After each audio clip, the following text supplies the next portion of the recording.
Malaki ang paniniwala ko na magiging merry ang Pasko na 2021. Hindi tayo nagpatinag sa mga pagsubok na dumating. Palakasin pa natin ang ating pananampalataya na may magandang bukas na naghihintay sa atin. Kapit lang dahil ang mensahe ng Pasko ay pagmamahal, pag-asa at pagkakaisa. Ito po si Belen Fernandez na bumabati ng Merry Christmas po, Pinablin Dagupen. Sa gitna ng pandemya, ay dama pa din natin ang diwa ng Pasko. Pagtutulungan, pagkakaisa, at pag-alala na ang Pasko ay masaya kapag kasama ang pamilya. Mula po sa inyong lingkod, Vice Mayor Brian Cua, kami po sa Sangguniang Panglungsod ay bumabati po sa inyo ng maligayang Pasko at maligong bagong taon.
At nagbabagang mga isyu na may kinalaman sa kapakanan ng mamamayan.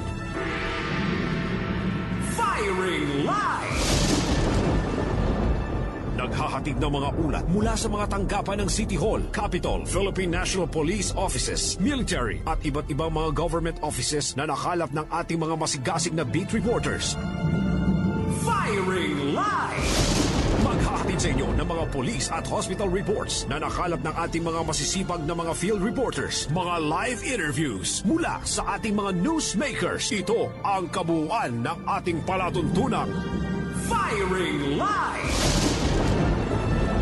Dito lamang sa DWCM, Aksyon Radyo, Pangasinan. At ngayon, narito ang inyong anchorman.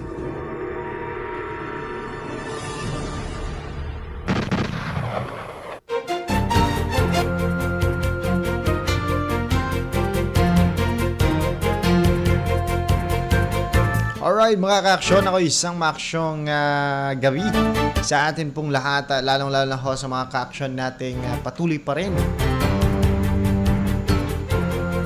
na nakatutok sa ating programa sa mga oras na ito. Nako, 6:11 mga ka-aksyon ng gabi ang atin pong oras at syempre makakasama nyo ho ang inyong lingkod sa programang Firing Line. Ako po si Aksyon Alex Navarro mga ka-aksyon at syempre sa ating technical side si Aksyon Conrad Alvarez. Pag-uusapan pa rin ho natin syempre ang mauusaping balita dito pa rin yan syempre sa loob at labas ng ating bansa. Okay, at sa mga oras na ito mga ka-aksyon, ayan, at iniimbitahan ko pa rin ho kayo na tumutok, sumuporta sa ating programa by texting, sa amin pong text line sa 0922-852-1161.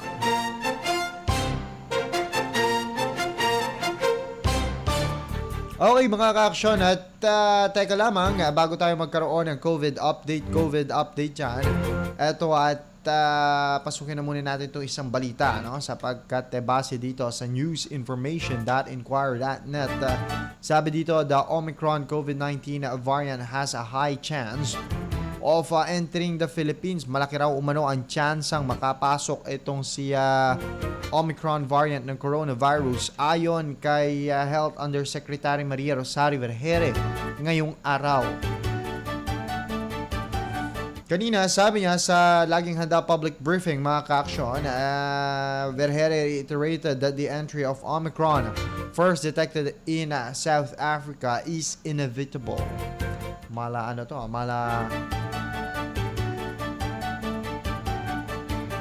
Kalimutan ko tuloy pangalan. Ano? Pero sabi nitong si Vergere, unang-una, alam naman po natin na from the start, sinabi na natin hindi naman po natin masasabi at hindi natin sasabihin definitely na hindi makakapasok. Ang pinag-uusapan natin, yan ay yung o kung kailan as to when it can enter the country.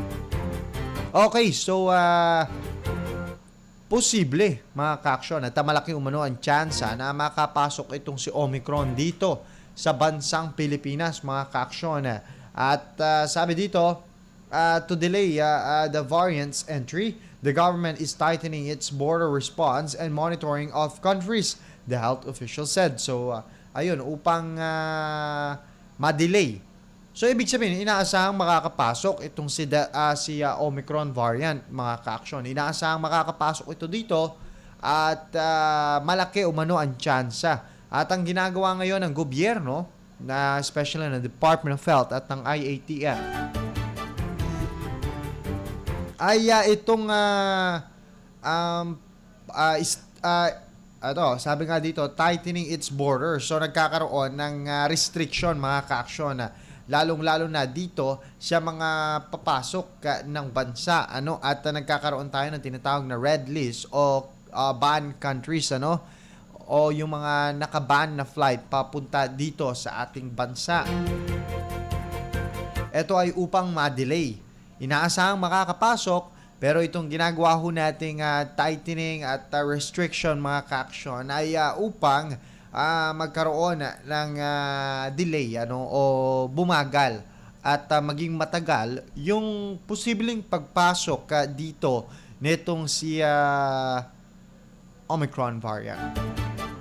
Sabi dito, she added that if the foreign nations qualify under the metrics for a red list country, the government will include them in the travel ban except those included in the repatriation.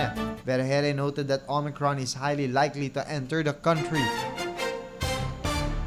Sabi nitong si Vergere, so the chances are there. Sabi niya, mataas po ang tsansa na maaaring makapasok dito sa atin at tayo naman po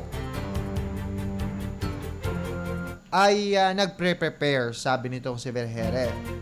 Vergere reminded Filipinos to continue adhering to health protocols and get a COVID-19 vaccine as these are effective from contracting the coronavirus variants. So, same lang din, mga ka-aksyon, doon sa pagpapaalala ng World Health Organization kung saan sinabi netong WHO na itong Asia Pacific ay kinakailangan, mga ka-aksyon, na na maghanda at ipagpatuloy nila yung pagsasagawa nila ng yung pagbabakuna sa maraming tao sa mismong Asia Pacific, mga ka-aksyon, kung inyong iisipin, hindi nga malabo na makapasok itong si Omicron dahil ang mga kalapit bansa ho natin, mga ka-aksyon, ay meron ng Omicron variant ng coronavirus.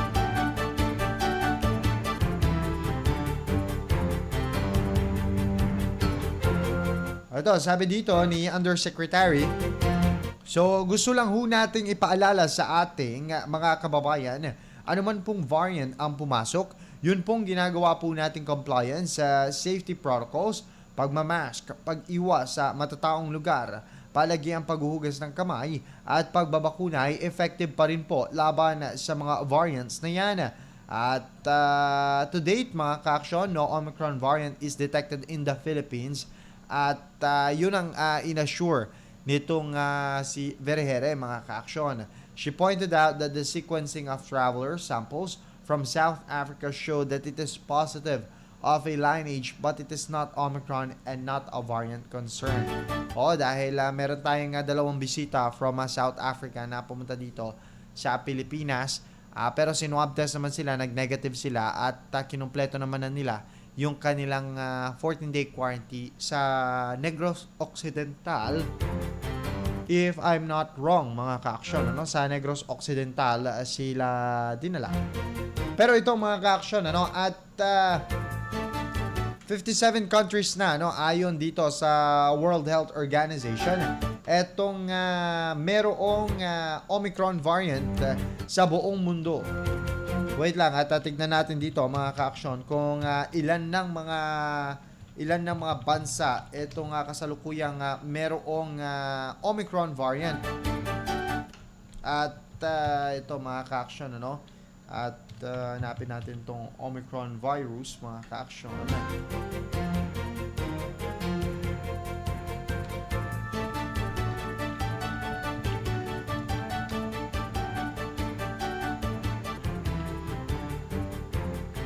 Kasi kagabi mga ka-aksyon, kung matatandaan ay binanggit natin etong ilang mga bansa na meron nang naitala na Omicron variant mga ka-aksyon.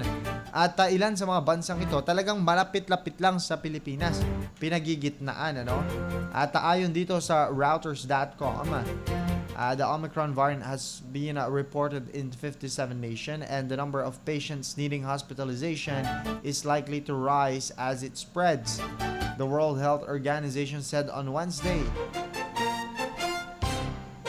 The World Health Organization, in its weekly epidemiological report, said more data was needed to assess the severity of disease caused by the Omicron variant and whether its mutation might reduce protection from vaccine-derived. So ito yon mga ka-aksyon. Wala pa daw hong final na pag-aaral na ito ay mas malakas kesa dito kay Delta variant. So yun yung nililinaw ng World Health Organization para ho doon sa mga nagsasabi na ayun, parang sinasabi nila, ito daw si Omicron mga ka-aksyon ay yung kanyang pag-spread mabilis. Pero hindi daw sigurado kung mas nakamamatay ba ito o yung si Delta variant. Kaya ganun na lang ang pagpapaalala ng World Health Organization mga ka-aksyon na magpabakuna ang maraming tao, hindi lang namang dito sa atin hong probinsya, bagkus sa buong mundo.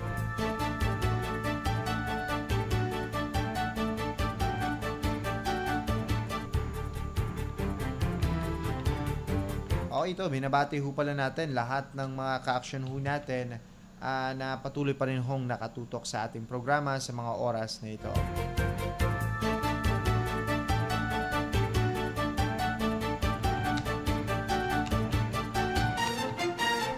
Alright, at narito naman yung mga bansang kasalukuyan naka-red list sa atin mga ka-aksyon sa Pilipinas, naka-red list pa rin po para dun sa mga nagtatanong. Ang South Africa, syempre, Botswana, Namibia, Zimbabwe, Lesotho, Eswatini, and Mozambique. Australia, Czech Republic, Hungary, the Netherlands, Switzerland, Belgium, and Italy. Ayan mga yan. The IATF has suspended the entry of fully vaccinated foreign tourists of non-visa required countries, regions from the green list. So yun lang yung mga bansang medyo nasa red list natin mga ka-aksyon. Dahil sila ho, yung mga bansang talagang merong kaso, mga naitalang kaso at pagtaas ng COVID-19 na update sa kanilang lugar. So yan yung mga bansang yon mga ka-aksyon. Ito ay upang maiwasan yung, alam nyo na mga ka-aksyon, pagkalat ng virus.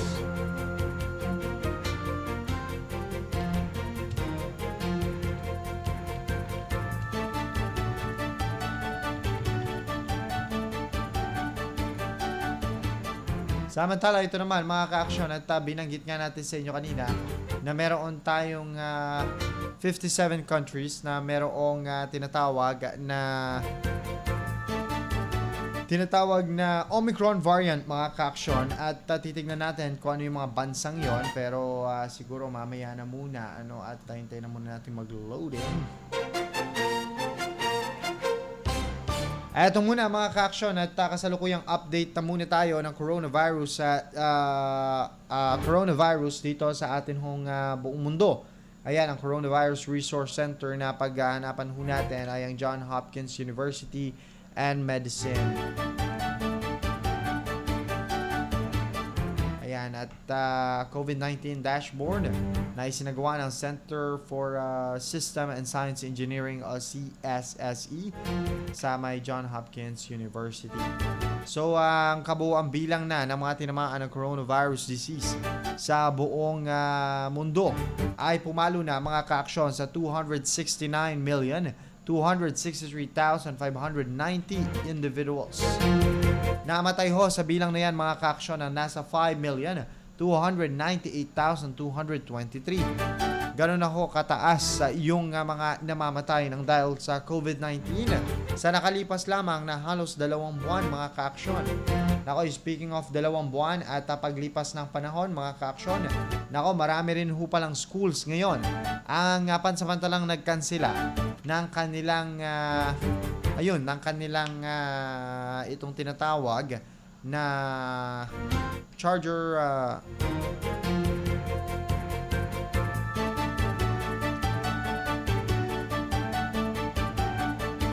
ito muna mga ka-aksyon at mamaya na muna siguro itong sa pangbuong mundo at dumako muna tayo saglit dito sa Pilipinas habang hinihintay natin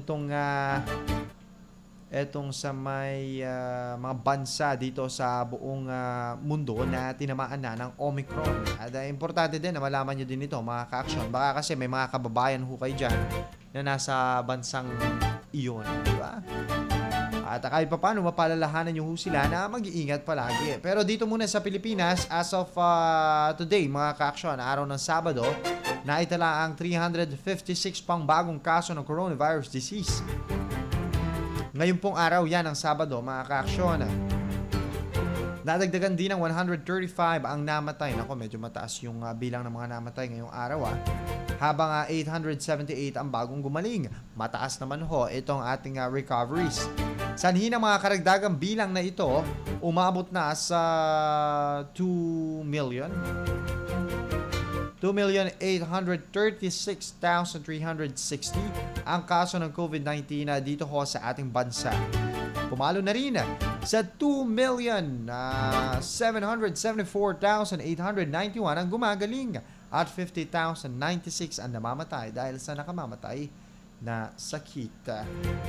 Ang 11,373 na aktibong mga kaso ay patuloy namang ginagamot sa mga COVID-19 facilities.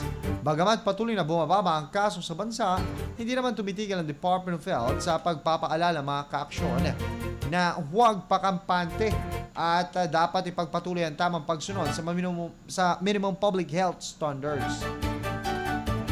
At kapansin-pansin naman kasi mga ka-aksyon na sobrang daming makukulit. Parang ito, sabihin nyo na, hindi lang sa ilang areas, bagamat sa buong bansa. Oo, yung mga nagsisitungo sa mga perya, yan, sa mga tinatawag na tiyangge, para bumili ng regalo para sa kanila mga pamilya, sa mga palengke, mga pailaw-ilaw. Yung tipo nga hindi na nasusunod itong social distancing at ilan pa sa kanila mga ka-aksyon ay kapag naka-face mask, I mean, di ba sa palengke required pa rin ang face mask. Pero may mga ilan, mga ka-aksyon, hindi na talaga nagsusuot ng face mask. At may mga ilan naman, syempre, kampante siguro sila, malakas ako, ganito, ganyan, or bakunado na sila. Pero mga ka-aksyon, wala pa po kasi tayo doon sa sitwasyon na pwedeng hindi na imandato itong si face mask. Lalo na ho ngayon, mga ka-aksyon, may banta ng panibagong virus. banta ng panibagong variant ng coronavirus. Diba mga ka-aksyon? Kung kaya tayo nga pagtungo ninyo sa mga ilaw-ilaw mga ka-aksyon, nako, iwas-iwasan nyo ho yung pakikisalamuha or iwas-iwasan nyo na hindi nasusunod itong mga social distancing na kinakailangang masunod.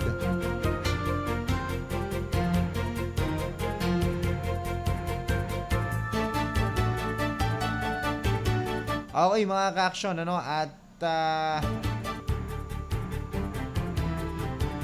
balik tayo sa ganun, at syempre mga ka-aksyon, sabihin nyo na malakas ang resistensya ninyo. Nagtungo nga kayo dyan sa mga ilaw-ilaw o sa mga tiyangge, siksikan, yung mga tao, ganito, may bumahing or di kaya naman, may nabahingan na naipasa sa iyo, naipasa sa iba, naipasa mo sa marami, mga ka-aksyon. Kung alam nyo yung commercial dati na sabon na laban sa bacteria, mga ka-aksyon, parang ganon, di ba? Ganon kabilis kumalat yung isang virus, bacteria, mga ka-aksyon. Well, bacteria din naman yung virus na yun, di ba? Kunwari, nasa isang tao, nakawakan mo, di kaya naman, nalawayan yung mukha mo kung saan mang part, di ba? Syempre, mga ka-aksyon, asahan ninyo na, sabihin nyo, malakas kayo, pero paano kapag nauwi kayo, mga ka-aksyon, at nakibeso-beso pa kayo, nakihalik pa kayo sa mga mahal nyo sa buhay, ayan, di ba? At sila pa naman yung mga nasa vulnerable, di ba mga ka-aksyon? At paano yan? Kung sila ay nahawakan ninyo o naipasa nyo sa kanila, syempre mahina ang kanilang resistensya, sila yung magpapakita ng simptomas. Samantalang kayo na malakas, syempre wala kayong mararamdamang simptomas, pero may posibilidad na kapag kayo ay sinilalim sa tinatawag na swab test, kanya malalaman na kayo pala ay positibo sa COVID-19. So, importante rin mga ka-aksyon na nag-iingat ho talaga tayo. Dahil yung pag-iingat naman ho natin ay hindi naman ho para sa atin lang, di ba? Para ho ito sa lahat mga ka-aksyon. Nag-iingat ho tayo, hindi dahil gusto natin. Nag-iingat ho tayo para mapigilan na kumalat pa itong si coronavirus, especially yung kanyang panibagong variant na Omicron, mga ka-aksyon. Lakas makarobot. Naalala ko tuloy yung napanood ko dito din sa social media, mga ka-aksyon, na sinabi nila na kapag tayo raw ay nabakunahan, magiging AI daw ho tayo, artificial intelligence, mga ka-aksyon. Wala lang. Syempre, napaka-importante rin, mga ka-aksyon, dahil patuloy na hinihikayat kayo ng hinihikayat po kayo, na sumunod sa mga minimum health standard protocols. Ayan, kaya sana mga ka-aksyon, sundin nyo pa rin ho yan.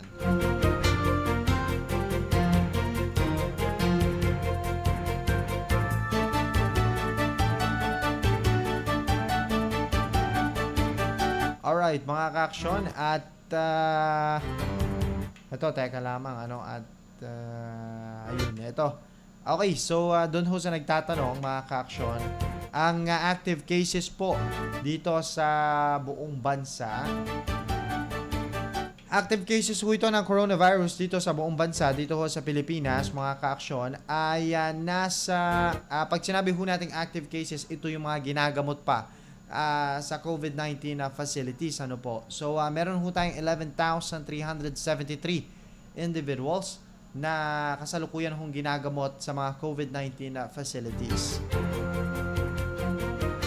Alright, mga ka-aksyon, at sabi nitong World Health Organization, totoo nga daw na this pandemic is far from over, mga ka-aksyon. At mapapansin nyo daw yan dahil ngayon, dahil dito sa holiday seasons, yung mga tao daw bumabalik na naman doon sa dapat hindi nila balikan yung pakikipagsiksikan at mga tinatawag na mass gathering. Yung mga gathering kung saan nagpa-party sila, mga ka-aksyon, medyo kailangan daw natin iwasan dahil syempre, mga ka-aksyon, taong 2020, isa sa mga dahilan ng pagtaas ng kaso pagtaas ng kaso nitong si COVID-19 dito sa ating sa buong mundo, sa totoo lang, mga ka-aksyon, ay yung nangyaring holiday seasons kung saan karamihan sa mga ka-action ho natin ay nag-party doon, party dito, party dyan.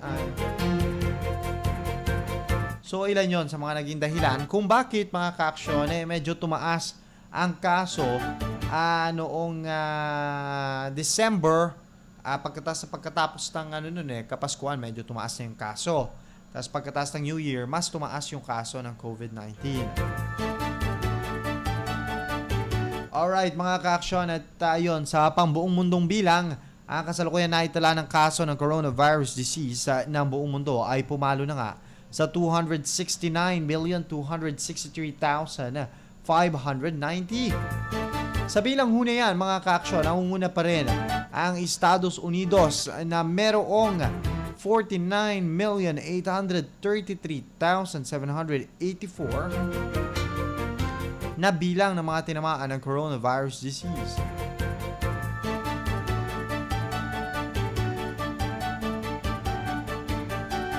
Alright, mga ka-aksyon, nangunguna nga itong Estados Unidos at pumapangalawa sa may pinakamataas na kaso ng COVID-19. Siyempre, ang India pa rin, mga ka-aksyon. Matatandaan na itong India, isa sa mga napinsala nitong tinatawag natin na Delta variant, mga ka-aksyon. Diba, kung matatandaan, mga ka-aksyon, nagsimula itong si Delta variant dyan sa bansang India, kung saan, mga ka-aksyon, mismong itong kanilang mga crematorium kung saan na sinusunog yung mga bangkay, sumuko na. Di ba mga ka-aksyon?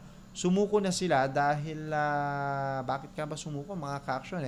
Napasuko kasi tuloy-tuloy yung bilang ng mga kinikremate mga ka-aksyon. Kaya isa yun sa mga dahilan kung ba't ito napasuko or sumuko. Sa kasalukuyan, ang bansang India ay meron ng naitalang 34,687,739 individuals na nagpositibo sa COVID-19. Simula nang magkaroon ng outbreak sa kanilang estados. Samantalang namatay ang higit 475,128.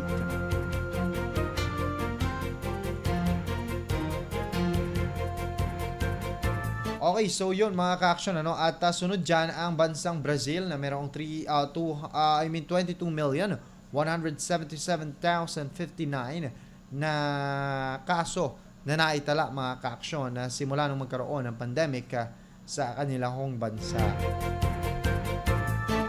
Sa 5,298,223 na bilang ng mga namatay dito ho sa ating bansa mga ka-aksyon dahil dito sa COVID-19. Isipin nyo yun sa nakalipas lamang na halos ilang ilang taon mga ka-aksyon, pumalo na agad sa 5.2 million ang mga namatay. Ayan, at alam naman natin na ilan sa mga yon ay mahal nyo po sa buhay, mga kaibigan siguro, in general mga ka-aksyon na mahal nyo sa buhay. Sila ho ay nawala, gawa na nitong si COVID-19 mga ka-aksyon, kung kaya kinakailangan din syempre na nag-iingat ho tayo palagi. Iniingatan ho natin ang ating sarili mga ka-aksyon. Ayon nga sa Department of Health, huwag daw tayong pakampante. Bagamat patuloy umanong bumababa ang kaso sa bansa, hindi naman umanong tumitigil ang Department of Health sa pagpapaalala na huwag magpakampante at dapat ipagpatuloy ang tamang pagsunod sa minimum public health standards mga ka-aksyon. Nako!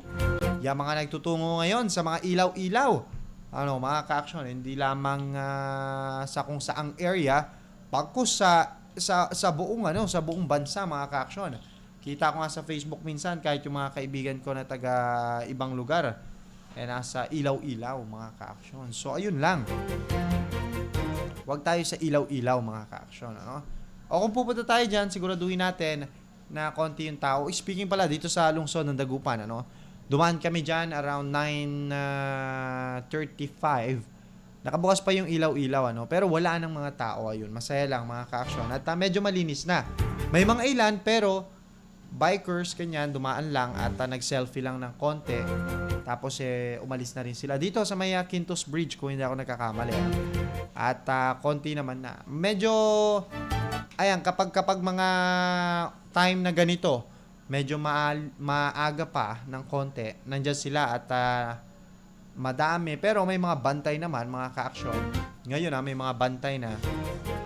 At pero pagdating ng alas 9, ganyan, medyo wala na rin mga tao At kakaunti na rin, mga ka-aksyon. At yun lang, ma-share ko lang sa inyo.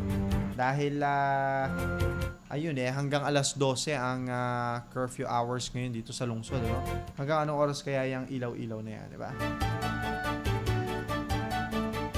So, ayun mga ka-aksyon, ano? At, nako, kinakailangan lang siguro sa ngayon ay sumunod ho tayo sa mga minimum health standard protocols ho natin, mga ka-aksyon, at nang sa gayon maano ho tayo, mga ka-aksyon, ano? At makaiwas ho tayo dito kay coronavirus disease. At dumating na tayo doon sa herd immunity na inaasam po natin, mga ka-aksyon, dahil nakakatakot at baka mamaya nananatili pa rin tayo sa ganito biglang pumasok etong si Omicron, mga ka-aksyon, at mas lalo tayong magstay sa ganitong sitwasyon ho natin, lalong-lalo na ngayon, mga ka-aksyon, ano? At hirap na rin yung mga ilang estudyante. May mga ilan natutuwa dahil module sila, may mga ilan naman nahihirapan na, lalo't may mga tinatawag ho tayong entrance exam, diba? Kung saan pwedeng pumili itong mga estudyante ng papasukan ho nilang college, school, university, ganyan. At medyo nahihirapan sila doon sa part na yan, mga ka-aksyon, doon sa part na kailangan ho nilang mag-entrance exam, pero may mga school na nagkansela muna ng entrance exam, lalo na't online classes pa ang kanilang mga ginagawa. Alright, mga ka-aksyon, at magbasa lang ako ng isang balita dito, Aksyon Conrad. Oras ho natin, mga ka-aksyon, ayan, 6:39 ng gabi. At basahin ko lamang itong isang balita dito, mga ka-aksyon. Ipinasilip na ng Bangko Sentral ng Pilipinas o BSP ang bagong disenyo ng 1,000 denominated banknote. Ayon sa BSP Governor Benjamin Jokno sa isang Viber group message, "For the record, here's how the 1,000 peso would look like. It was designed by BSP and approved by NHI or the National Historical Institute. Its issuance has been approved by the Monetary Board and the Office of the President." Ito ay limitadong polymer bill at ilalabas sa susunod na taon, kung saan tampok ang Philippine Eagle sa harap. Sa lumang 1,000 bill, makikita sina Vicente Lim, Jose Falianes Escoda at Jose Abad Santos. At target umano na ito ay ilabas sa 4th week o ika-4 na linggo ng Abril sa susunod na taon. Ang balitang ito ay hatid sa inyo ng ACS Manufacturing Corporation, ISO Certified, World-Class Quality.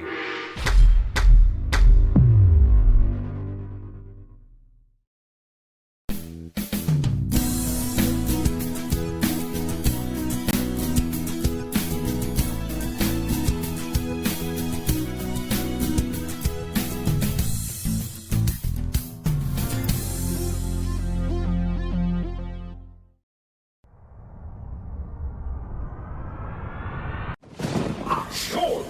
Radyo!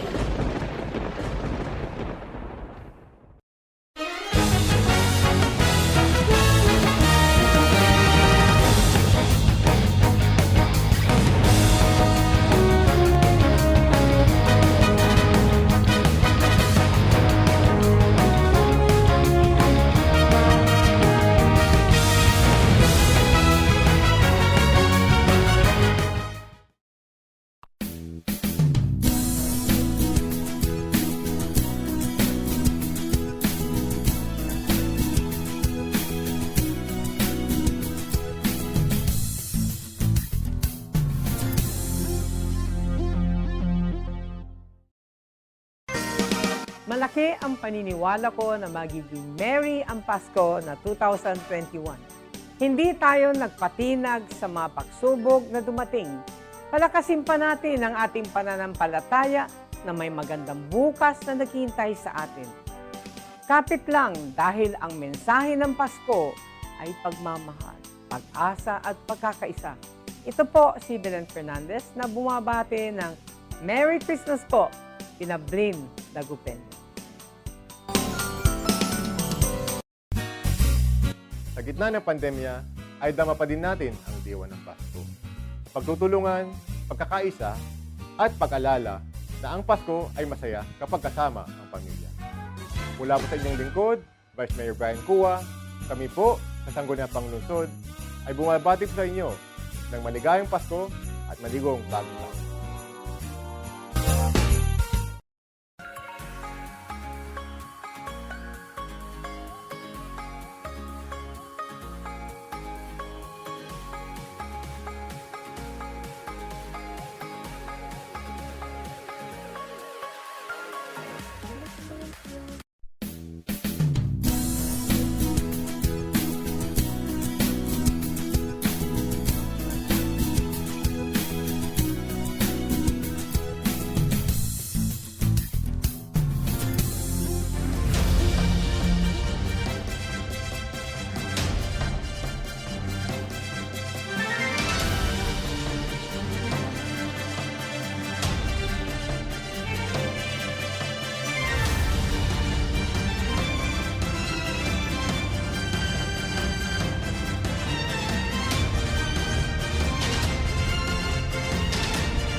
Malaki ang paniniwala ko na magiging merry ang Pasko na 2021.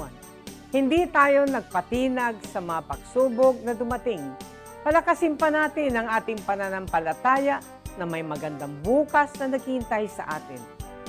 Kapit lang dahil ang mensahe ng Pasko ay pagmamahal, pag-asa at pagkakaisa. Ito po si Belen Fernandez na bumabati ng Merry Christmas po, Pinablin Dagupen. Sa gitna ng pandemya, ay dama pa din natin ang diwa ng Pasko. Pagtutulungan, pagkakaisa, at pag-alala na ang Pasko ay masaya kapag kasama ang pamilya. Mula po sa inyong lingkod, Vice Mayor Brian Cua, kami po sa Sangguniang Panglungsod ay bumabati po sa inyo ng maligayang Pasko at maligong bagong taon.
Alright mga ka-aksyon, muli nagbabalik po tayo dito pa rin sa programang Firing Line. Ayan, balik tapit si Baga Kumon, aliwa. Firing Line man na, sorry. Ayan. Oo, balang ko, balitang bayan sir eh. Ay, nako. Eto mga ka-aksyon at binabati pa rin ho namin kayo ng isang maaksyong gabi. Nako, ayan, lalong-lalo ho sa mga ka-aksyon nating tuloy-tuloy pa rin at walang sawang tumututok sa atin ho mga programa. Eto at sigurado ko tama na ito mga ka-aksyon at coronavirus digest Omicron reported in 57 countries. Ito ay by World Health reports. The World Health Organization has said the Omicron coronavirus variant is now present in 57 countries. South Korea has reported a record number of new COVID cases followed the... Okay, so South Korea mga ka-aksyon, malapit-lapit lang ito sa atin ha.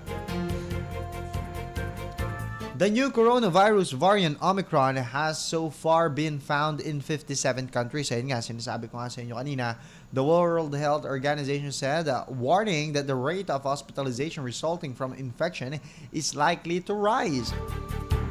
Ayan, so inaasahan natin na tataas mga ka-aksyon. Ano? Etong ating yung mga taong dadalhin sa mga ospital ganyan dahil na rin sa itong Omicron the WHO said it needed more data to evaluate the severity of the disease caused by the new variant. So ayun, hindi pa po sigurado kung ito ba ay deadly gaya noong kay Delta mga ka-aksyon. Pero itong kay Omicron, ayan, bawal pa daw tayo maniwala dun sa mga haka-haka ng ilan dahil wala pang sapat na pag-aaral kung ito daw ba ay higit na nakamamatay tulad ng Delta variant mga ka-aksyon na talaga namang nakakatakot, diba? Kaya nawa mga ka-aksyon, patuloy pa rin ho nating sundin itong mga minimum health standard protocols ho natin.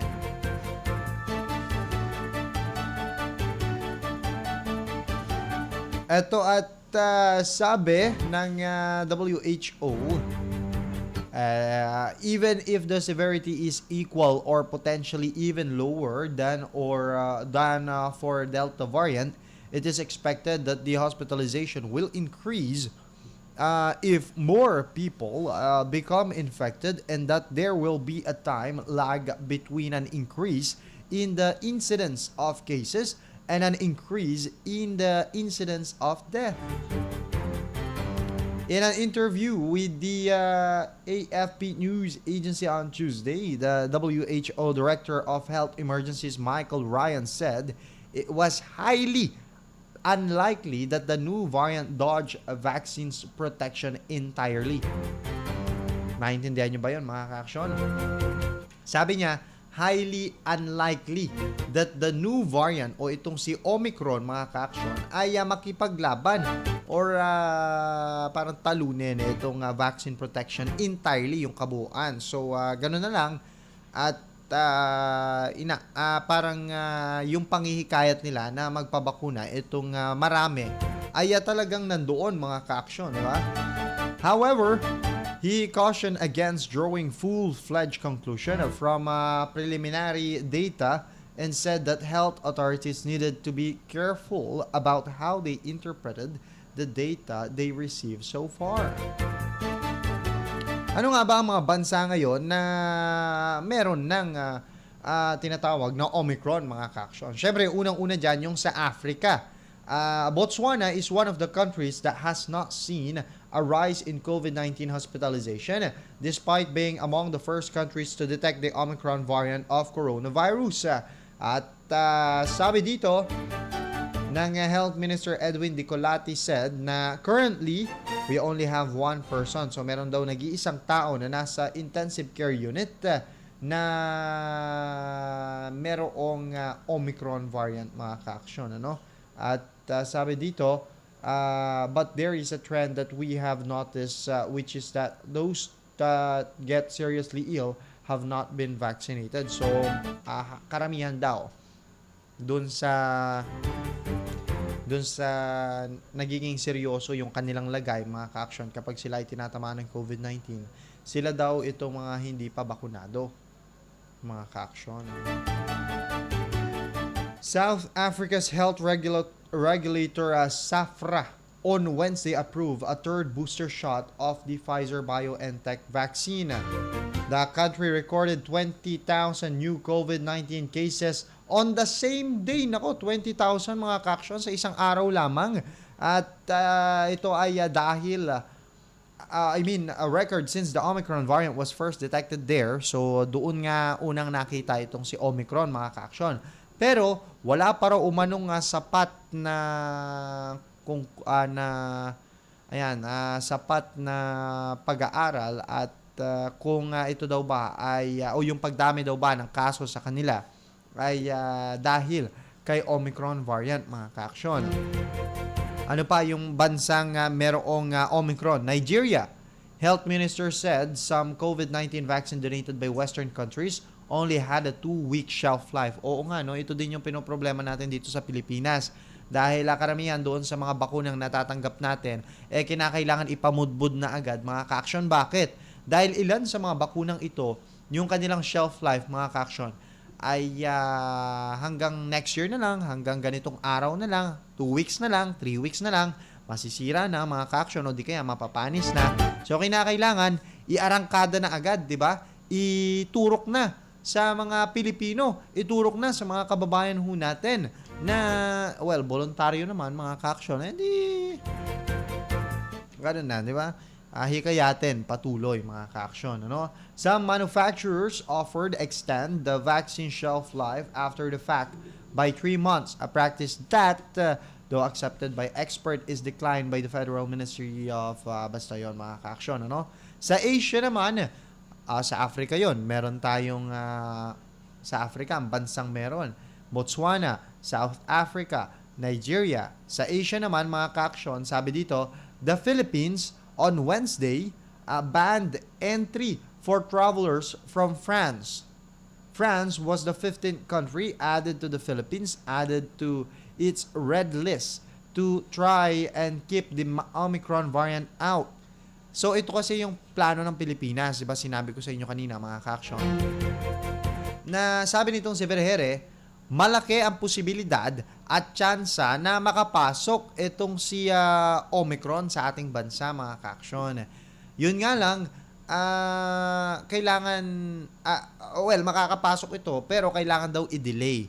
At isa sa mga paraan para ito ay ma-delay yung kanyang pagpasok dito sa Pilipinas, ay itong ginagawang restriction at pagbabana ng ilang mga bansa na makapasok dito sa ating bansa, mga ka-aksyon.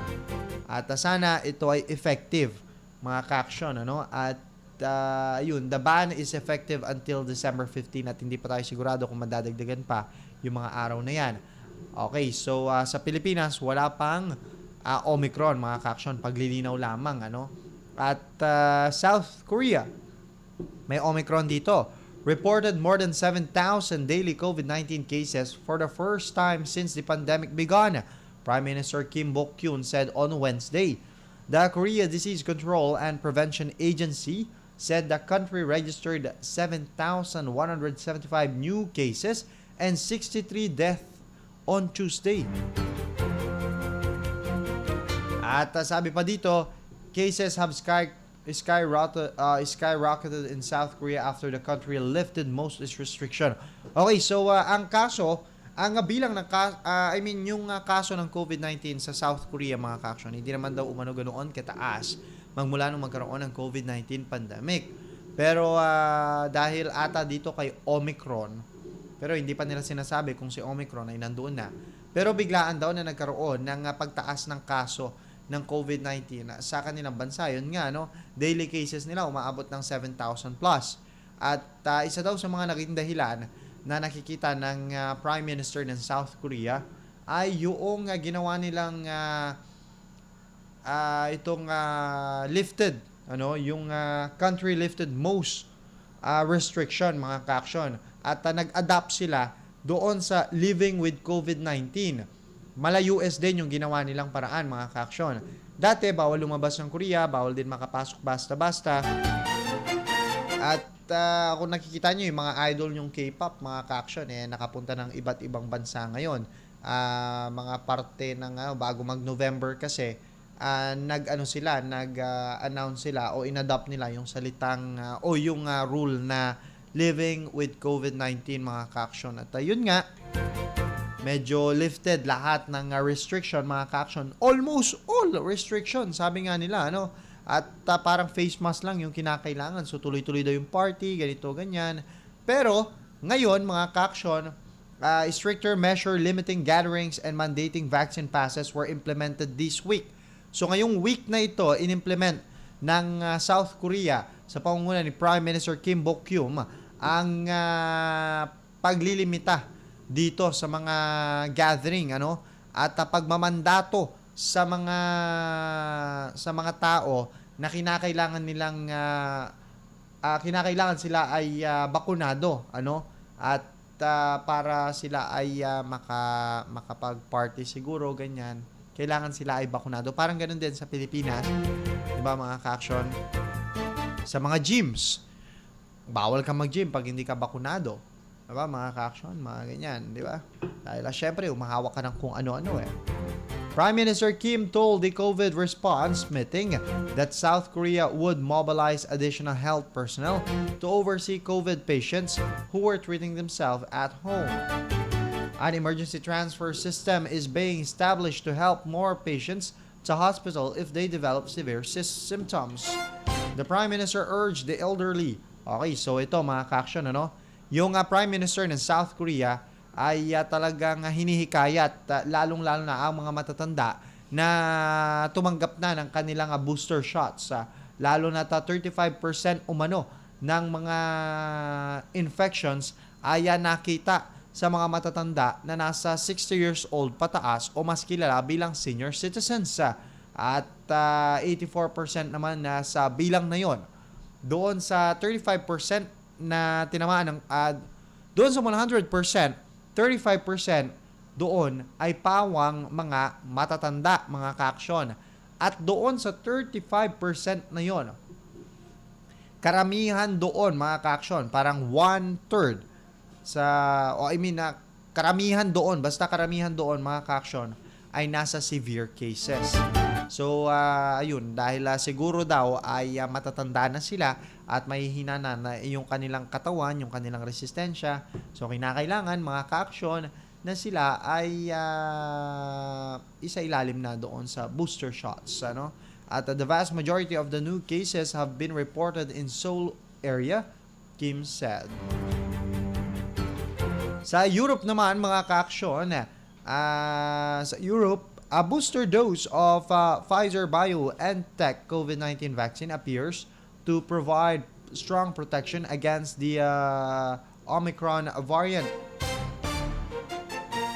Sabi dito, the company said on Tuesday, the booster increased people's level of virus-fighting antibodies against the Omicron variant by 25-fold. The Norwegian government announced tighter coronavirus rules. So may mga bansa na rin na parang gumagaya na rin sa Pilipinas at hinihigpitan na nila, mga ka-aksyon, yung kanilang mga coronavirus rules, mga health protocols, ganyan, gaya na lamang sa Norway. Ayan. At Prime Minister Jonas Gahr Store said the situation was serious enough to warrant restriction. At Thursday naman ng gabi, mga ka-aksyon, ay sa ilang mga bansa doon din sa Norway, ipinagbawal na etong yung pag-inom o yung paghahatid ng mga alak sa mga paghahatid ng alak doon sa mga taong nasa bar. Kinakailangan daw na ma-maintain na itong distance from each other at kinakailangan na magsuot ng face mask. So parang nagiging Pilipinas na rin yung tipo nila, mga ka-aksyon. Pero sabi nga ng World Health Organization, sabi nga ng Department of Health, mga ka-aksyon, hindi natin kinakailangan ikumpara ang sitwasyon ho ng Pilipinas sa sitwasyon ho nila, mga ka-aksyon. Sa sitwasyon ng bansa, lalong-lalo na dun sa mga ipinapatupad na restriction dito, sa restriction ho nila. The measures are expected to last through the holidays. United Kingdom reported 131 new cases of Omicron compared with 180 day earlier. On Wednesday naman, mga ka-aksyon, Germany reported 69,601 new COVID-19 cases and 527 deaths, according to data from the Robert Koch Institute, the country's public health authority. With that, the country recorded its highest level of COVID death since February. Ayan, may mga bansa rin ngayon, mga ka-aksyon, parang sa Munich, bawal na ang pag-inom ng alak, bawal na rin ang pagkain sa labas sa mga popular central food market o yung mga kainan sa labas. Kasi nga pigar-pigar, kantura, bawal na. The Bavarian capital announced that rules would come into force from Wednesday between 11 a.m. to 11 p.m. So may mga bansa na rin na nagsagawa na ng kanilang curfew hours. At kinakailangan daw na manatili yung kanilang curfew hours hanggang sa holiday. Wala lang, binabanggit ko lang sa inyo itong mga ito, mga ka-aksyon, para naman kahit paano magkaroon kayo ng ideya kung paano hihigpitan etong sitwasyon dito sa Pilipinas. Malay nyo, i-adapt ng Pilipinas yung mga ganito, mga ka-aksyon. At hindi yan nalalayo. Dahil sa ngayon, syempre ang ilan lang sa mga ginagawa natin ay red list ng mga bansa. At malay nyo, itong mga ito, gawin din dito. Sa Austria naman, mga ka-aksyon, Chancellor Karl Nehammer announced the country's fourth lockdown. Pang-apat na lockdown na nila ito, mga ka-aksyon, at matatapos ito bukas. Diba? But only for people who are vaccinated. Okay, so matatapos na bukas yung kanilang lockdown. Dahil nagkaroon sila ng 14-day lockdown, mga ka-aksyon. At ito ang twist dyan, mga ka-aksyon. At yung kaluwagan ay mararamdaman lang nito mga vaccinated people or have recovered from COVID-19. Restrictions will remain for unvaccinated people. Nangangamoy rally na naman ito, mga ka-aksyon. Nehammer said, by getting vaccinated, these troubles can be quickly put aside and that then common freedom can actually be lived together. Sa Italy naman, mga ka-aksyon, ayan, at may mga restaurants at kung ano man ay pinasarado muna pansamantala. Middle East. Sa Middle East naman, Kuwait has detected its first case of Omicron on Wednesday. A European traveler returning from a trip to Africa tested positive in the variant. Sa Americas naman, the Caribbean islands of Martinique has imposed a new curfew to curb an increase in coronavirus cases. So mala Pilipinas na rin ang datingan doon, mga ka-aksyon, Talagang kinakailangan curfew hours. Tignan nyo, curfew hours nila, gabi din talaga, mga ka-aksyon. Sa Oceania, Papua New Guinea on Wednesday held its first mass bureau, blah blah blah, ganyan. Basta yung mga nabanggit kong bansa, mga ka-aksyon, ilan doon ay nakapagtala na ng Omicron variant, mga ka-aksyon. Samantalang yung iba naman ay binanggit lang kung paano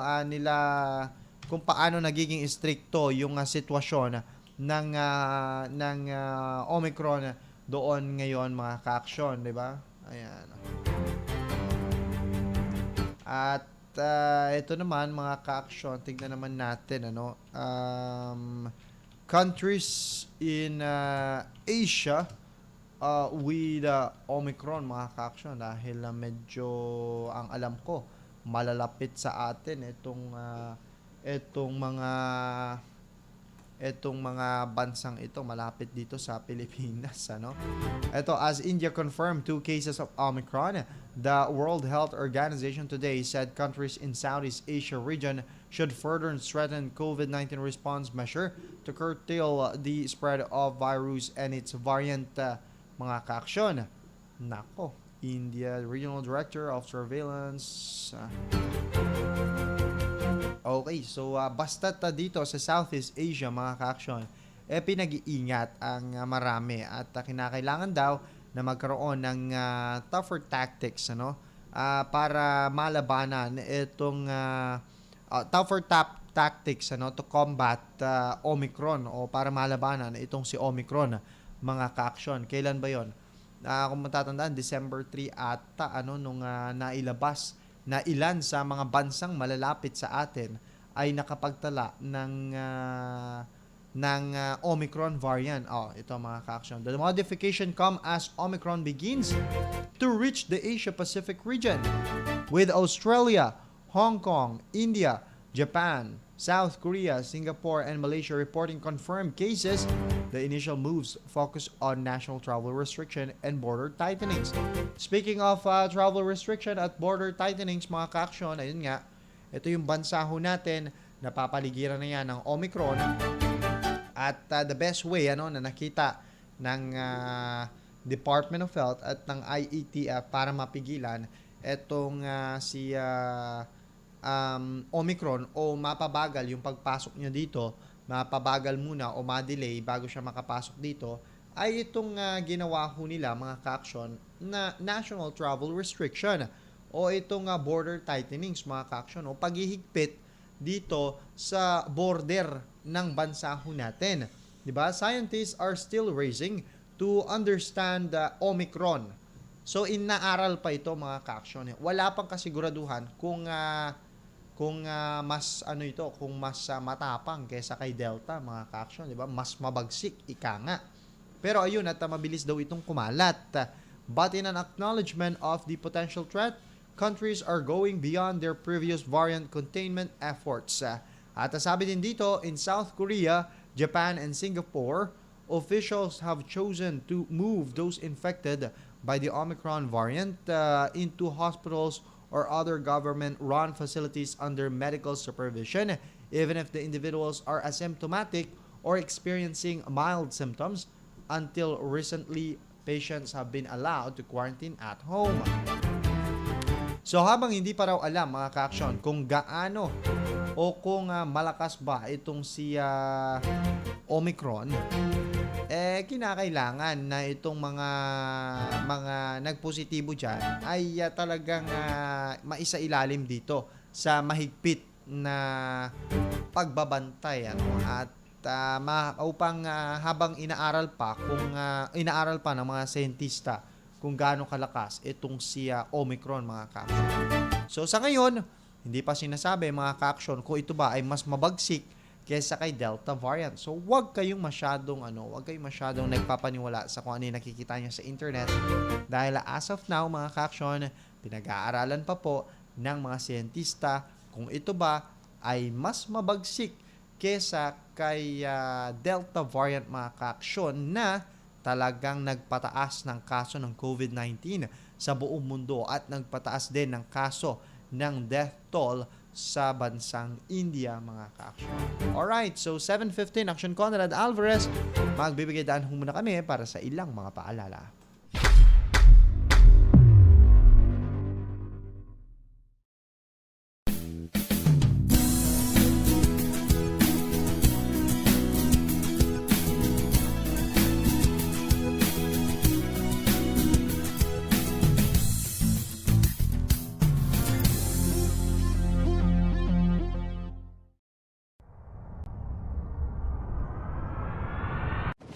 Aksyon! Radyo!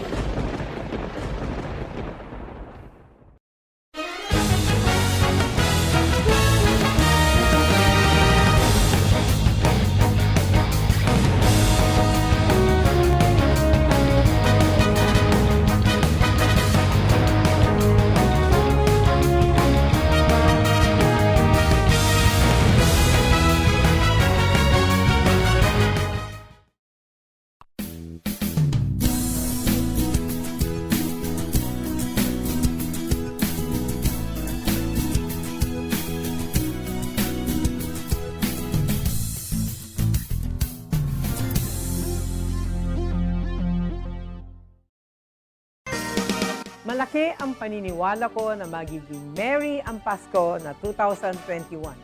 Hindi tayo nagpatinag sa mga pagsubok na dumating.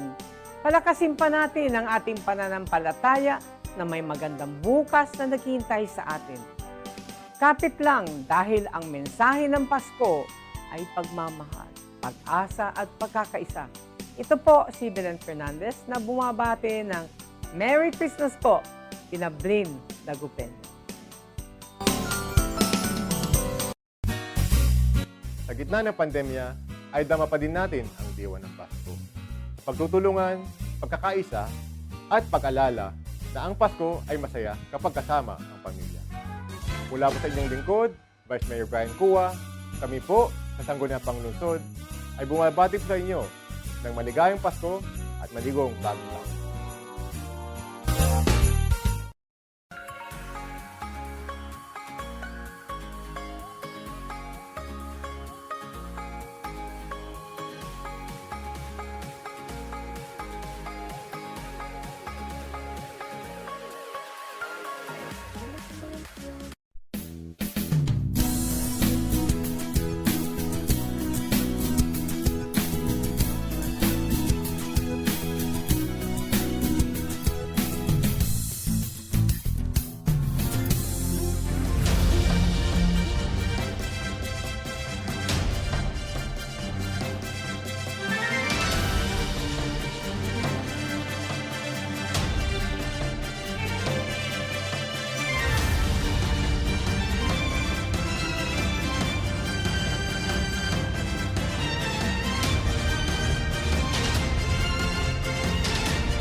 Malaki ang paniniwala ko na magiging merry ang Pasko na 2021.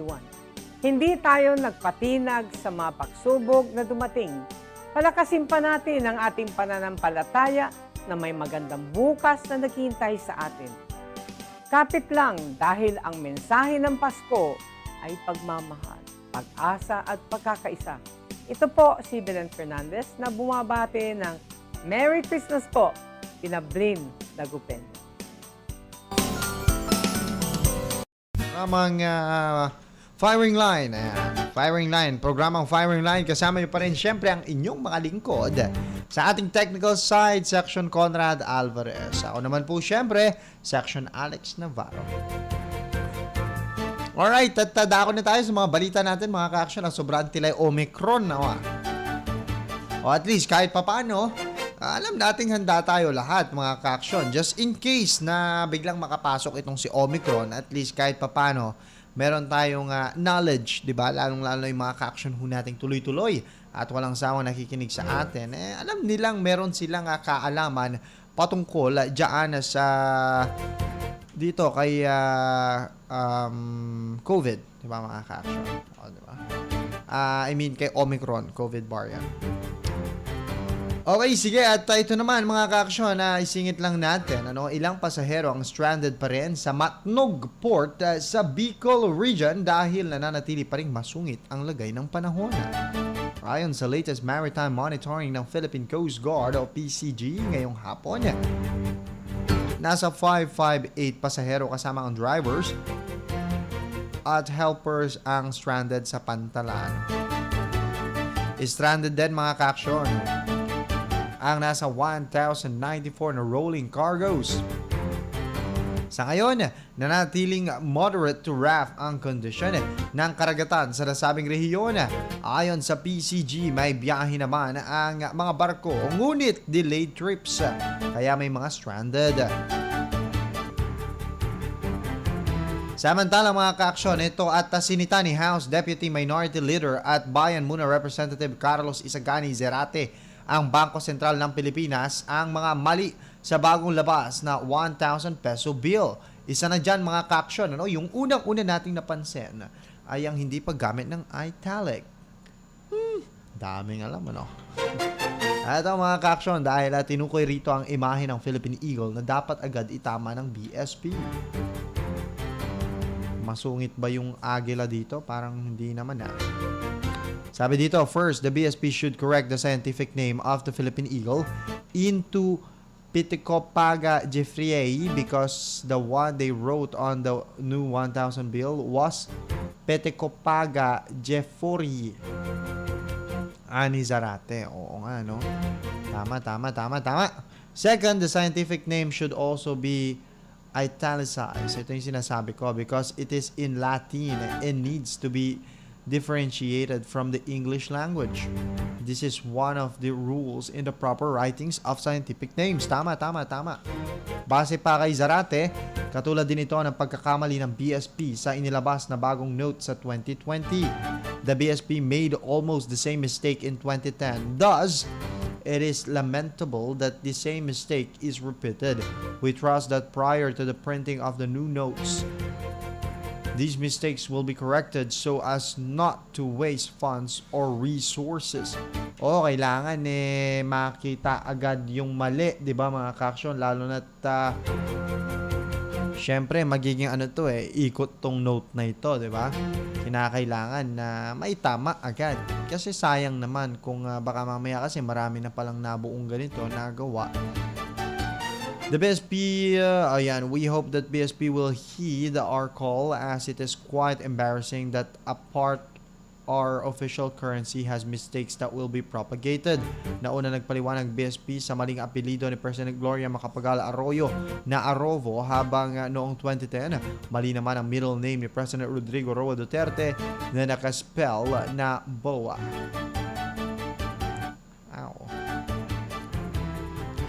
Samantala ito mga ka-aksyon at naghahanda ngayon ang Philippine National Police sa ipakakalat na kapulisan para sa pagbabalik ng face-to-face classes sa ilang kolehiyo at universidad sa susunod na taon. The reopening of colleges and universities to physical classes means that we have to strategize our security plan, especially that students, teachers, and other non-teaching personals are expected to go outdoors. Ani PNP Chief General Jonardo Carlos. Dagdag pa nito, this is still happening at the time of pandemic, so the PNP would like to remind the schools to strictly adhere to the health protocols. Na unang inanunsyo ng Ateneo de Manila University o ADMU na unti-unti nang ibabalik ang face-to-face classes mula Enero 22. Samantala, nasa 177 paaralan sa Metro Manila ang lalahok sa pilot run ng in-person classes simula December 6, mga ka-aksyon. At ito naman yung pinag-uusapan natin kanina. At dagsa ang mamimili sa Divisoria sa papalapit na Pasko sa gitna ng banta ng COVID-19. Parang dito lang din sa atin, mga ka-aksyon, sa Pangasinan, may mga bayan, may mga lungsod na talagang dinadagsa ng mga tao. Ayos lang naman dumagsa yung mga tao. Dahil panahon naman ng holiday, mga ka-aksyon, panahon ng pagsasaya, ganyan, upang kalimutan itong mga problema sa gitna ng pandemya. Panahon yan, para tayo ay ngumiti muna paminsan-minsan. Makita yung mga liwanag dyan sa tabi-tabi, liwanag sa tulay, ganyan. Panahon yan ngayon, mga ka-aksyon. Pero, napaka-importante na kapag tayo ay tutungo sa mga ganyan, mga pailaw, mga kasiyahan, mga perya, mga tiyangge, baratilyo, ganyan. Napaka-importante, mga ka-aksyon, na nasusunod ho natin, itong mga minimum health standard protocols. Napaka-importante kasi, mga ka-aksyon, na yan, nakasuot tayo ng face mask. Dahil syempre, hindi naman ho natin alam, hindi rin ho tayo sigurado sa kung saan nanggagaling din yung mga nakakasalamuha po natin kapag tayo ho ay nagtutungo sa mga ganyan at may mga nakakatabi ho tayo, may mga nakakasalamuha po tayong kung sino-sino, ganyan. At hindi po tayo sure. Diba? We are not that so much sure kung taga saan itong mga ito, mga ka-aksyon, o kung alam nyo na, mga ka-aksyon, kung dapat bang sila ay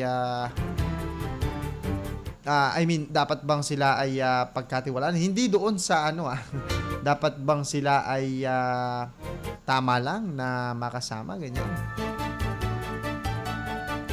Syempre hindi, mga ka-aksyon, diba?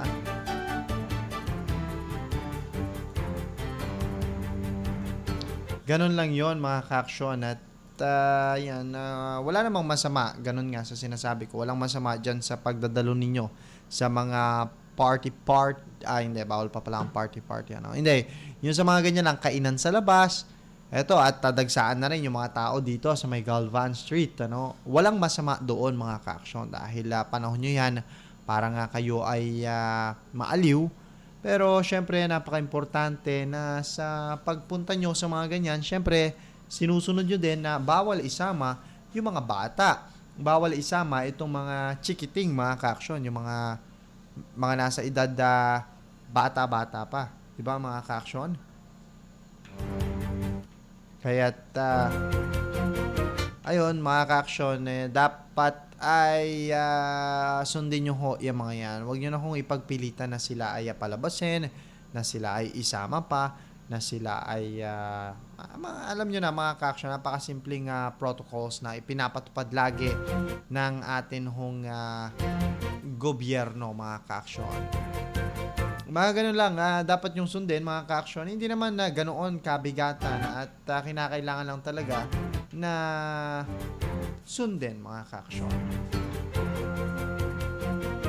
Eto naman, at kahapon, mga ka-aksyon, lihis muna tayo. Speaking, pasyalan, ayan. Kung gusto niyo naman, na kung sawa na kayo dyan sa, sa mga plaza, sa mga ilaw-ilaw, sa Christmas tree, sa mga pailaw dyan sa labas, kung sawa na kayo sa mga ganyan, tapos sasawa na rin kayo dito sa baratilyo, sa mga perya, sa mga karnabal, peryahan, mga ka-aksyon.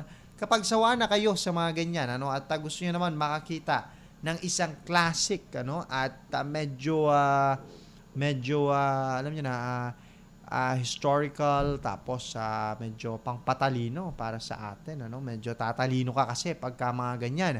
Balik sa nakaraan, multo na nakaraan. Hindi, biro lang. Balik tayo doon sa nakaraan kung saan ayan, na pwede mong dalihin yung mga bata. Hindi naman mga bata, pero yung may mga knowledge na at paborito na magpunta sa mga museum, ganyan. Siyempre, bawal pa tayong pumunta ng Metro Manila doon sa mga museum, ganyan. Meron tayong museum dito sa lungsod ng Dagupan, mga ka-aksyon. At pwede niyong papuntahin dyan yung mga anak ho ninyo, mga mahal nyo sa buhay, di ba? At dyan na lang kayo mag-bonding, di ba? Picture kayo, buo kayo ng better memories sa yung art meets history, kung tawagin, mga ka-action. Nakakatalino ang datingan ng mga ganyan. At makakatulong pa kayo para sa isang school, di ba? At kahit papano, mararanasan nyo yung makabisita sa mga art exhibition, mga ka-aksyon. Dahil simula ngayong araw, December 11, ay bukas na sa publiko ang Anak Banwa Art Exhibition sa makasaysayang MacArthur House sa West Central Elementary School 1, Dagupan City. Matatandaan na noong buwan lamang ng October ng ilunsad ng Pangasinan 4th District Representative Christopher De Venecia ang Anak Banwa Arts Residency Project, kung saan 3 Luzon artists ang nabigyan ng pagkakataon upang mag-immerse sa komunidad sa ika-4 na distrito at makagawa ng kani-kanilang mga obra. Kabilang sa mga ito ay sina Corinne de San Jose, Marco Ortiga at Rosel Marie. Kasama din sa art exhibition ang ilang estudyante ng DepEd na nag-aaral ng workshop sa kanila at ilan pang mga Pangasinan-based artists. Ito ay upang ipakita ang suporta at pakikiisa sa advokasya ni 4th District Congressman Christopher De Venecia na kampyon ng creative industry sa bansa na siyang nasa likod ng matagumpay na proyektong ito, kasama ang kaibigan niyang si Andre Nicolay Pamintuan. Bukas ang Anak Banwa Art Exhibition mula 10 a.m. to 12 noon at 1 p.m. to 5 p.m. tuwing Miyerkules, Huwebes, Biyernes, Sabado at Linggo. Hanggang magsara ito ng January 31 sa susunod na taon. Para sa booking, mag-log on sa http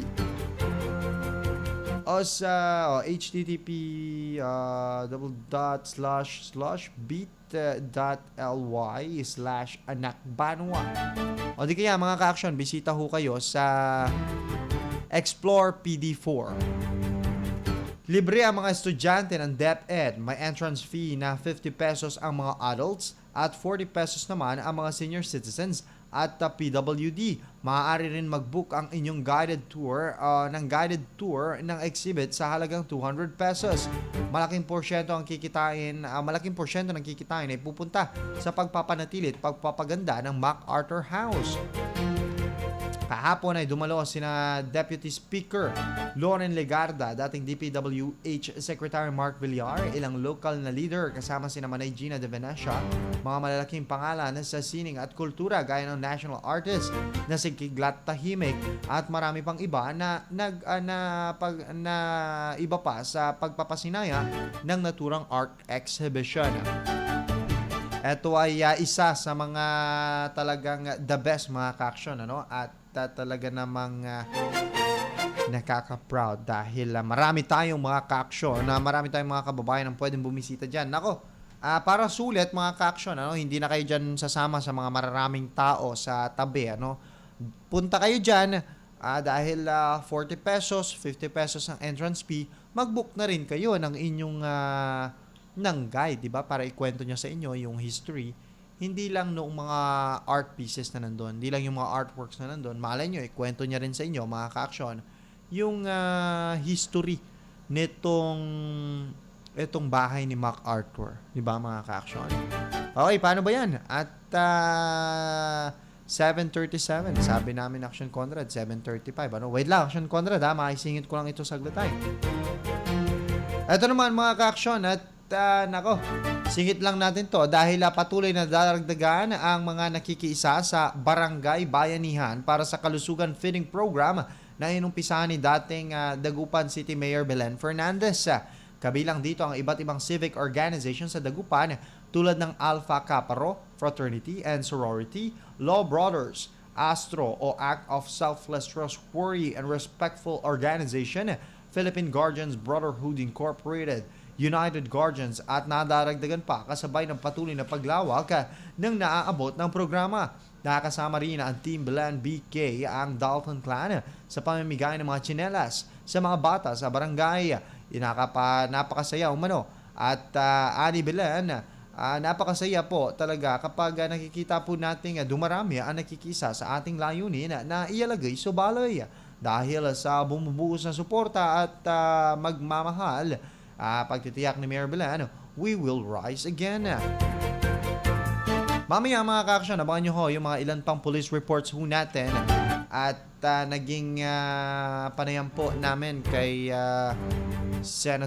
dating Senator Loren Legarda, mga ka-aksyon. Meron yan, maya-maya. Abangan nyo ho yan. Okay, at sige, maya-maya muna ho yan, mga ka-aksyon, dahil pansamantala, at magbibigay muna siguro kami ni Engineer Conrad Alvarez, mga ka-aksyon, para sa ilang mga paalala. Oras ho natin, alas 7:38 ng gabi.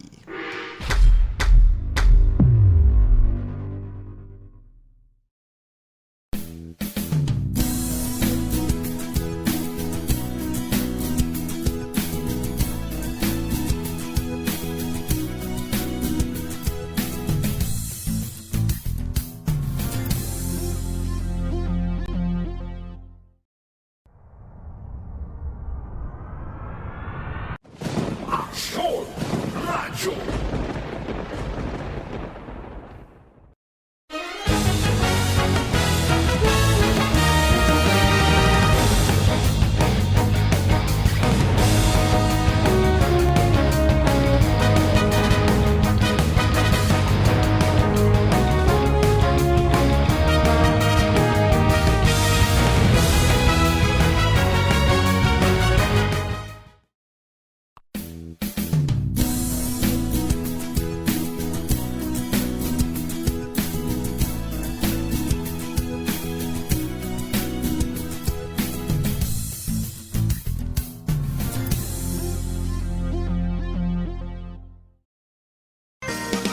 Malaki ang paniniwala ko na magiging merry ang Pasko na 2021.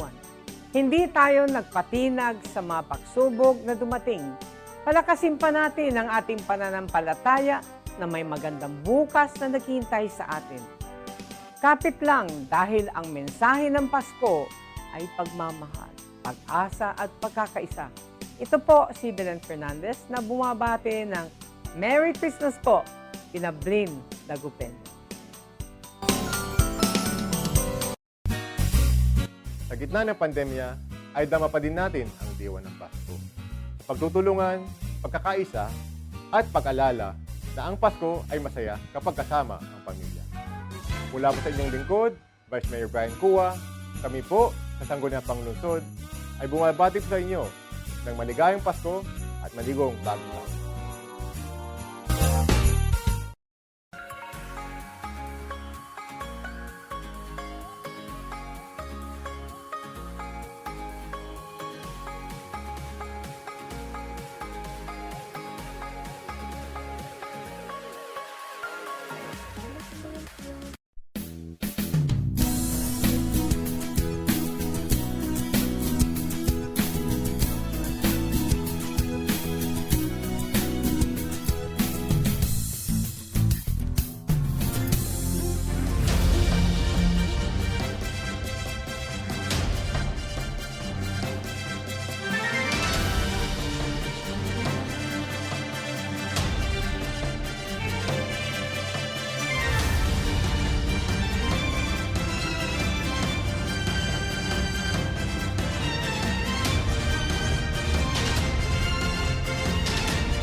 Aksyon!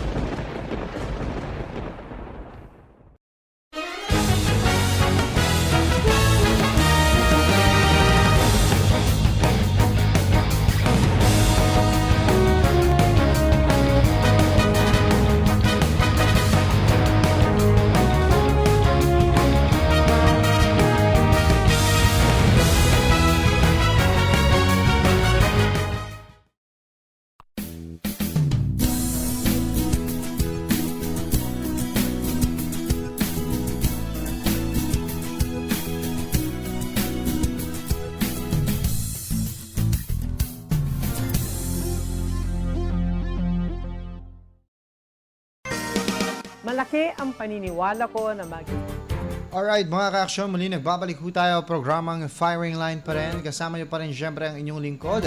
Ako po si Aksyon Alex Navarro mga ka-aksyon. At sa ating pagpapatuloy, dumako muna tayo saglit mga ka-aksyon. At bago ho tayo mag-play ng recordings natin, ay dakuin muna natin itong kasalukuyang update ng COVID-19 dito po sa ating probinsya mga ka-aksyon, dito sa probinsya ng Pangasinan.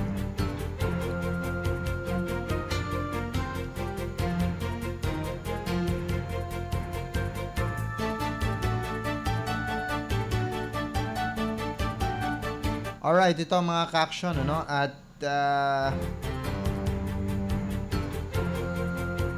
okay, at as of December 10 of 6 p.m. mga ka-aksyon, nakapagtala ng 15 new confirmed cases ang province of Pangasinan mga ka-aksyon. So matotal, 38 na aktibong kaso dito sa lalawigan ng Pangasinan, 4 sa Dagupan City, 16 na naitalang panibagong recovered kahapon at 3 naman ang naitalang namatay. Sa sumatotal mga ka-aksyon, meron ng 1,216 na bilang ng mga ng mga nadali ng COVID-19 sa atin hong probinsya. 34,269 ang total recovered patients at 35,523 ang total na naitalang kaso. Karamihan sa mga bayan at LGUs dito ho sa ating lalawigan ay pawang wala na hong COVID-19 patients mga ka-aksyon. Karamihan sa mga yan ay 0 na mga ka-aksyon. At ilan sa mga yan ay ang Agno, Aguilar, Alaminos City, ang Balungaw, Binalonan, Binmalay, Bolinao, Burgos. At nandyan din mga ka-aksyon ang Dasol, Infanta, Labrador, Lawak, Lingayen, Mabini, at mga Taram. Wala din na hong aktibong kaso ang Pusurubyo, Rosales, San Carlos City, ang San Jacinto, San Manuel, ang Sison, ang Santo Tomas, ang Sual at Umingan, Orbistondo at Urdaneta City. Samantala mga ka-aksyon, ang Malasiki ay may 4 na aktibong kaso ng COVID-19. Ang Santa Barbara mayroong 3, maging ang Anda at Mapandan.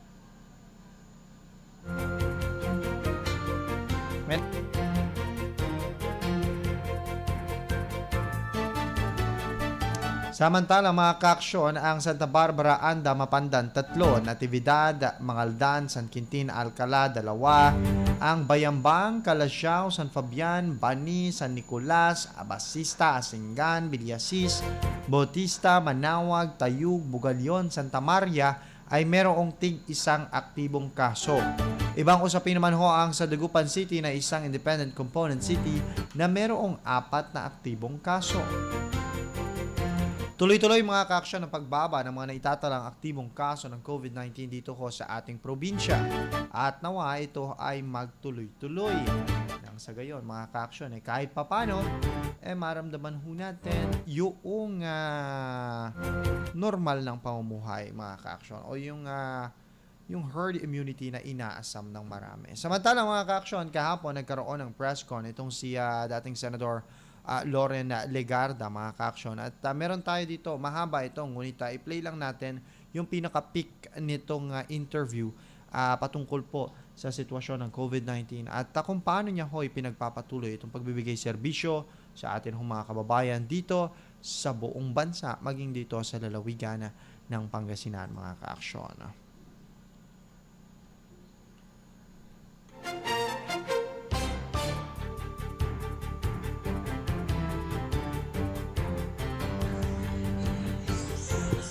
Senate Committee on Finance. Malay na natin magkakaroon ng pandemic ng 2020. Imagine, kung hindi po natin nag-exam at napondohan ang free college education, lalo na siguro naghirap ang mga kabataan ngayon at mga magulang na mga nawalan ng trabaho because of the law, free education of course in all state universities and colleges, pati po ang mga local government colleges, pati na rin ang mga TESDA or TECO institutions na ang may-ari po ang gobyerno. Maliban po dyan, nag-relate po tayo ng free Wi-Fi, 327 billion I think in the last term in the Senate for all state universities and colleges, which I hope by now na-implement na and I hope it's useful. We also funded the earmark actually in the free college education, libreng matrikula sa mga gustong magdoktor. And that should be continued up to now. And I'm glad after I left the Senate in 2019, the free college education has been continuously funded. Of course, dahil batas na po yan, it cannot be an unfunded law. So aside from the free college education, another very important law enacted a few years before the pandemic is the Universal Health Care, the UHC. Marami kami nag-co-author niyan. Ang hamon dyan, yung pondo. Kasi maraming well-intentioned bills, nagiging batas, wala namang pondo. So, nahanapan po natin ng 18 billion pesos ang Universal Health Care in 2016 and it continues to be funded up to now. Another measure that I filed, not just this year, which I hope to refile next year, will be the One Tablet, One Student Act. Dahil po sa aking pagsusuri, meron po 27 million na mahihirap na DepEd learners, students, enrolled po ngayon, wala po isang gadget. Paano na po mag-aaral sa new normal na tinatawag? Kaya na-compute ko po ang kailangan 80 billion pesos. Malaking amount. But of the 5 trillion budget, ano ba naman ang 80 billion para mabigyan ng gadget ang kada bata sa DepEd? So I hope that's one of my advocacies to be give free one tablet per child and the 1.6 million SUC college students na wala ng tablet. So yan ay datos galing sa DepEd at sa CHED. And I hope that the one student, one tablet bill can soon be enacted into law. I would also like to mention some of the initiatives I did for our teachers on World Teachers Day. We gave them an incentive every October 5. Tapos nung chalk allowance, nung panahon yun ang tawag, 2015. But when I left the Senate in 2019, we called it the cash allowance. From 1,500, more than double po ang ginawa ko noon, ginawang 3,500 pesos. And I think that we should give our teachers Wi-Fi allowance, free internet allowance. And alam natin, upgrading of skills, trainings and workshops are all online now. It's really the World Wide Web. So we should give data to our teachers. These are just some of the initiatives that I did in my last term as a senator, bilang chairman of the Senate Committee on Finance, which I intend to revisit and do much more when I return to the Senate, if and when. Thank you for your question. Thank you, Senator. Our next question is from Bongo Radio Dagupan. We will request all our media friends to please limit your questions to just one main question and one follow-up. Thank you. Mr. Franny Sabado of Bongo Radio.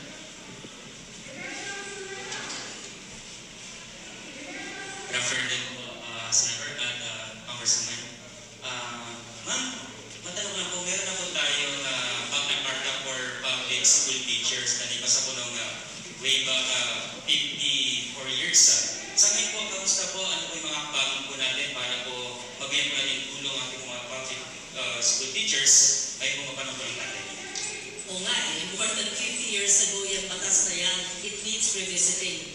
At dapat tingnan natin yung entry level, yung salary grade, gaya ng binanggit ko, yung data o free Wi-Fi allowance, and hazard pay, especially for teachers, have to walk kilometers to get to their sites.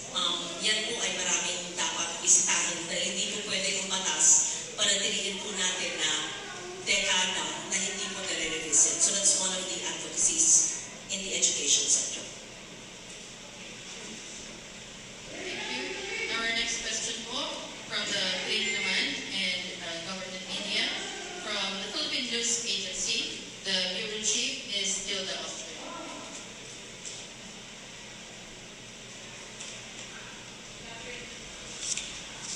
Afternoon po ma'am.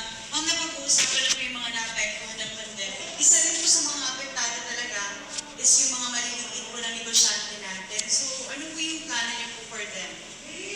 So glad that you asked me that question because it's so close to my heart. Sa aking pangalawang termino ko po ay inotor ko po sponsor yung MSME law, Micro, Small at Medium Enterprises law. As you all know, MSMEs are the backbone of our economy, 99%. And base sa MSME law, ang Small Business Corporation sa DTI ay nagbibigay po ng no collateral, no interest loans. Aside from that, there are programs of the DTI like the Shared Services Facilities that give free equipment and help to MSMEs. And even other agencies of government like DOLE and DSWD have their MSME components. Gaya ng DOLE may pangkabuhayan, ang DSWD mayroong Sustainable Livelihood Program. So nag-evolve na po at napakaraming tulong, suporta sa mga maliliit na negosyo. And that is what I want to continue funding if given the opportunity to chair the Finance Committee. Out of the 4 million or less 4P families in the Philippines. Sabi mo na 5 tao per pamilya, 20 million poorest of the poor. We can give sustainable livelihood program for every poor Filipino family. And I looked at the budget for next year, only around 380,000 individuals can benefit from the allocated funds under the present budget of the SWD SLP. I believe in giving them the means to be able to have their own kita, livelihood, pangkabuhayan. We give a person the opportunity, we teach them how to fish so that they are good for life. And that's one of my advocacies, to institutionalize the Sustainable Livelihood Program for the 4P families, all the 20 million or more poorest of the poor Filipinos. But I would like to revisit the MSME law because when I wrote that law in 2007 or 8 in my second term, malayo sa pandemic, now that pandemic recovery is not just a health issue, but an economic health. Okay, mga ka-aksyon, ano? Isa din yung MSME sa mga proyekto at isa din yon sa mga patuloy at sinisiguro nitong si Congressman Taft de Venecia na parang kumbaga mabuhay, ano. At kung mapapansin ninyo kapag ni-like nyo yung mga Explore PD4, makikita nyo doon, mga ka-aksyon, ano, at tuloy-tuloy yung pagtulong nitong 4th District ng Pangasinan sa mga small businesses gaya ng Lukop Butaw, yung mga asin, calamansi juices, mga ganyan. Parang ngayon nakita ko lang kanina, ano, yung leche flan at ube ng isang local seller, mga ka-aksyon. So mga ganon, ha. At bukas, mga ka-aksyon, magtutuloy-tuloy pa rin ang mga balita natin. Abangan ho ninyo alas 5 ng umaga, makakasama syempre natin Section Claire de Guzman. Pero sa ngayon, mga ka-aksyon, ito muna pansamantala ang karamihan sa mga balitang nakalap ho natin mula sa gitna na aksyon. Nakasama ho natin sa ating technical side si Aksyon Engineer Conrad Alvarez ngayong gabi. Ako naman rin ho ang inyong nakapiling sa pangalan ho ng aming Station Manager, Aksyon Volleyball Desk Ferrer. Ako naman po si Aksyon Alex Navarro, mga ka-aksyon. Tumutok ho kayo sa programang Firing Line kung saan, mga ka-aksyon, firing line dito sa DWCM Aksyon Radio Pangasinan.